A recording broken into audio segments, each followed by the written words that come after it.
And hopefully I'll be able to either add this at the end or slide this somewhere in the midst of this rant. But one thing that I don't believe I included is the fact that Microsoft now has their ARM chip that was made in collaboration with Qualcomm, however you want to phrase it.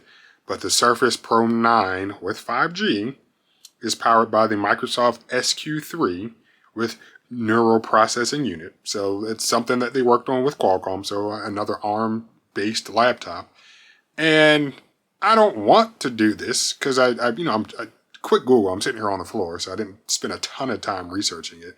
But I'm just going to assume that it's worse than the M1 chip. I mean, I don't know because I haven't found anything. And I guess I could watch this video, but I mean, from Engadget, they released it back in November of 2022.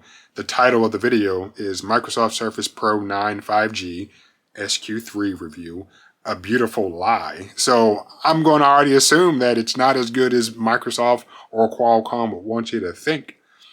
Also, if we're, one thing that I want to point out or have been pointing out is yes, performance is only part of it, but then also price. So on Amazon right now, I could get this Microsoft Surface Pro 9 with this Qualcomm chip in it or SQ3, whether it's Qualcomm or Microsoft, I don't know. But it starts at $12.50.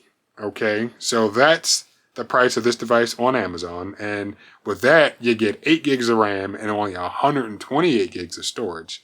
So if I bump that up to 256 gigs of storage, ooh, it's on sale actually. It's $12.27, so actually a little cheaper to get the more storage. But it looks like it's on sale. The list price is $1,400. Also, if my memory is serving me right, and I'm looking at it, in fact, nope, it says it right here, accessories sold separate. So this Microsoft Surface Pro 9 is a tablet.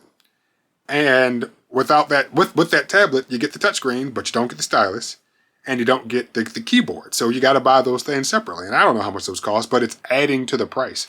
So at this point, it's like it's way more. So I'm going to make the assumption that this SQ3 chip is worse than the M1 chip. And I'm not even talking about the M2 chip, just the M1 chip. And it doesn't, this particular device doesn't come with a keyboard or trackpad. You got to buy those separately. And yes, you can buy the stylus if that's what you choose to do. So just going further with the point that I'm trying to make of, these other companies need to do better. And Microsoft is not a small company. They could have probably priced this better or started working on something sooner. I know Windows on ARM technically isn't a new thing, but Apple does what Apple wants to do. And I know that because they aren't worried about businesses the same way that Windows is, they can kind of get away with a lot of the stuff.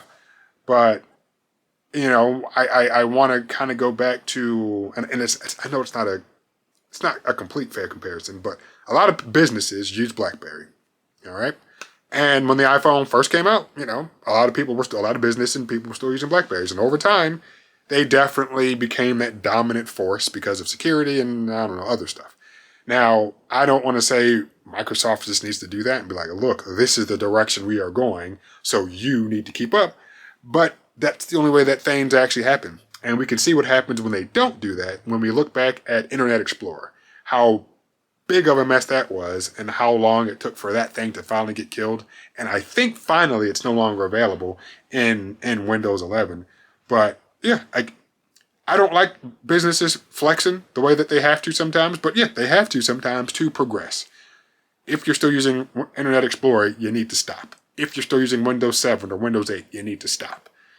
When it comes to this ARM architecture, that looks like that's the direction that the industry needs to go in. So Microsoft and other companies need to do stuff to persuade development for apps and programs to work on that architecture instead of just saying, well, we'll just throw more power at it, more cores, whatever, or we'll add more cores and then some efficiency cores to try to help out with the battery life.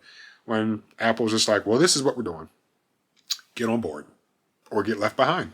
And yeah, that's that. So I just wanted to include the Microsoft offering of this SQ3.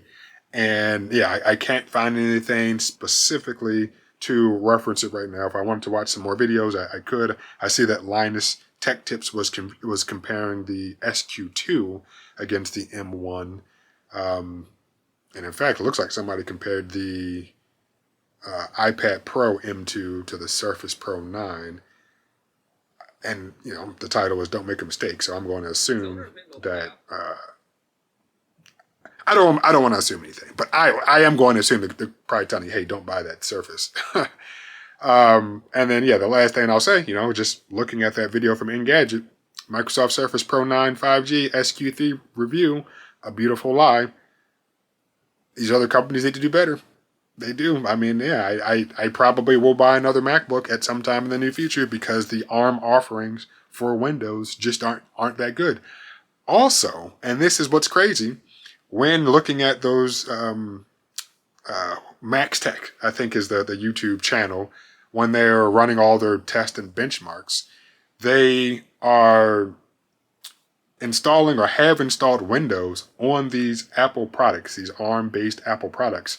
And Windows is running better on these MacBooks than when they, and that's being what it's virtualized or translated or whatever you want to call it, because with this, I'm not completely sure the exact correct term, but it's not running natively on this hardware.